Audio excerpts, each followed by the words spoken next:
वैशाख महिन्याला आरंभ झाला होता. काळगावच्या अफाट फोंडामाळावर दरवर्षाप्रमाणे यंदाही एक एक भिकारी येऊन स्थायिक होत होता.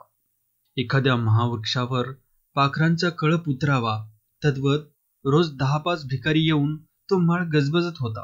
वारणा खोऱ्यात वावरणाऱ्या अनेक जाती जमाती त्या माळावर येऊन आपापली पालत ठोकीत होत्या. अस्थिर वाऱ्यासारखे जीवन जगत असलेले फिरस्ती दरवर्षी वैशाखात या माळावर येऊन स्थिर होत. पावसाळा कंठीत आणि पावसाळा संपला की जिकडे सुगी लागेल तिकडे जात. एक एक जमात येत होती. माळावर पालं उभी करत होती. शेकडो पालं उभी झाली होती. अजूनही लोक येत होते आणि येणार होते. डवरी, डोंबारी, दरवेशी, माकडवाले, सापगारुडी, तुरवाले, भानामतीवाले, गोसावी, फासेपारदी, नंदीवाले, शिकलदार अशा अनेक जमातीने तो माळ व्यापीत आणला होता. प्रत्येक जमात दुसरीशी फटकून तळ देऊन बसली होती. तिथं प्रत्येकाचा धर्म वेगळा होता. कर्म वेगळं होतं आणि जगण्याची रीतही वेगळी होती. त्यांची दैवत वेगळी होती. त्यांची ठिकाणं वेगळी होती. प्रत्येक देवस्थानापुढं निरनिराळ्या पताका फडफडत होत्या. माळावर गर्दी वाढत होती. तसतसा तो माळ गजबजत होता. हर्षभरीत होऊन हसत होता, खेळत होता, नाचत होता.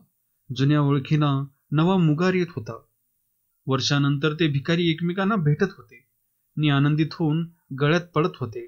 अगदी शेवटी यंकू माकडवाला आला. त्याला पाहून पूर्वी आलेले सैदू दरवेशी, सख्या माकडवाला, बाळ्या डोंबारी यांना परमानंद झाला. बाळ्याने तर धावत जाऊन यंकूला मिठी मारली. माहेरी आलेल्या लेकीला बाप भेटतो तसा तो यंकूला भेटला. गांजाची चिलीम हाती घेऊन सैदू दरवेशी पुढे आला आणि यंकूला सलाम करीत म्हणाला, सलाम अलैकुम. यंकू पुढे झाला. पर्वती डवऱ्याच्या पालापडून तो निघाला. पर्वती आपल्या अंगणात बसला होता. यंकूला पाहून त्याच्या कपाळावर आठ्या चढल्या. पर्वतीच्या पुढच्याच पालातला हिकम्या गारवडी तिरस्कारानं थुंकला. त्यांना यंकूचे येणं आवडलं नाही. कारण यंकूचा धिप्पाड देह, अपार बळ आणि त्याचा सज्जनपणा याचा त्यांना हेवा वाटत होता. यंकू अंगापिंडानं मजबूत होता. अंगात रेड्याचं बळ होतं. त्यानं नुकतीच 35 ओलांडली होती. तो स्वभावानं गरीब होता. सर्वांशी जुळतं घेणारा होता. कोणाशी भांडण त्याला नकोसे वाटे. पुढे येणाऱ्याला रामराम करणं हा त्याचा स्वभाव होता. त्यामुळंच इतर भिकारी यंकूला मान देत होते. सैदू दरवेशी, बाळ्या डोंबारी, सख्या माकडवाला आणि इतर त्याला आपला मित्र मानित होते.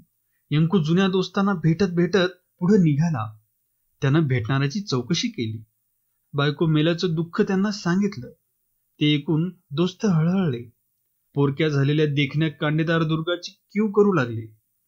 गेल्या आषाढात त्याची बायको मेली आणि 11 वर्षाच्या दुर्गाला सांभाळण्याची जबाबदारी त्याच्या शिरावर पडली. बायको मेल्यानंतर काही काळ तो उदास होता. पण उदास राहून भागणार नाही. दुर्गाला जगवलं, वाढवलं पाहिजे हे त्यानं जाणलं व तो उद्योगाला लागला. त्यानं एक माकड घेतलं. त्याचं नाव गंग्या ठेवलं. गंग्या माकडाचा खेळ करीत यंकू आपलं पोट भरू लागला. दुर्गाला जीवापलीकडे जपू लागला. यंकूनं माकडवाल्याच्या बगलेवर आपलं पाल उभं केलं. दुर्गाला आनंद झाला. मापटे एवढं गंग्या माकड नाचू लागला. दुर्गाचं केस सोडून उभा वेचू लागला. सरत्या वैशाखापर्यंत सर्व भिकारी माळावर येऊन दाखल झाले. अनेक फिरत्या जागी जाऊन स्थिर झाल्या होत्या. ओसाड माळावरचं वातावरण आनंदानं भरलं. माळाचा पांग फिटला. तो गजबजू लागला. ज्येष्ठ गेला आणि आषाढ निघाला.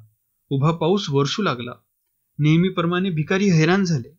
परंतु सवयीनुसार त्यांनी त्या प्रसंगाला पाठ दिली. मिळेल ते पोटात भरून दिवस रेटले. श्रावणात चमत्कार घडला.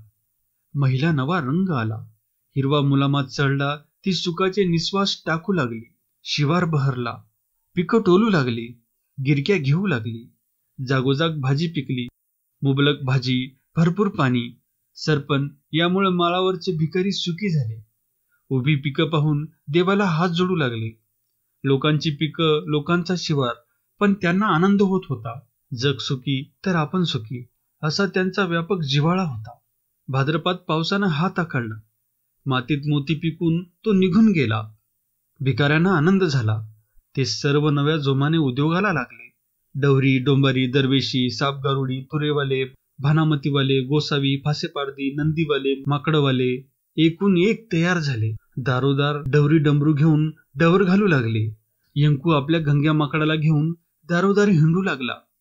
सैदू दरविशी आपलं अस्वल खेळू लागला आणि अस्वलापेक्षा दरवेशाचा दंगा मोठा ही मन सार्थ करू लागला. बाळ्या डोंबारी आपल्या तरुण पोरीचा तांडा घेऊन तमाशाचा फड पाडित होता. सापवाले साप खेळवीत होते. भानामतीवाले भानामतीचा चमत्कार दाखवून लोकांना दिपीत होते. माकडवाल्यांनी आपली पोटं माकडावर लादली होती. रावणाची लंका जाळणारा तो प्राणी त्यांच्या हुकुमात होता. नाच म्हणेल तसा तो नाचत होता आणि शेतकऱ्यापुढं डोकं टेकून भीक मागत होता.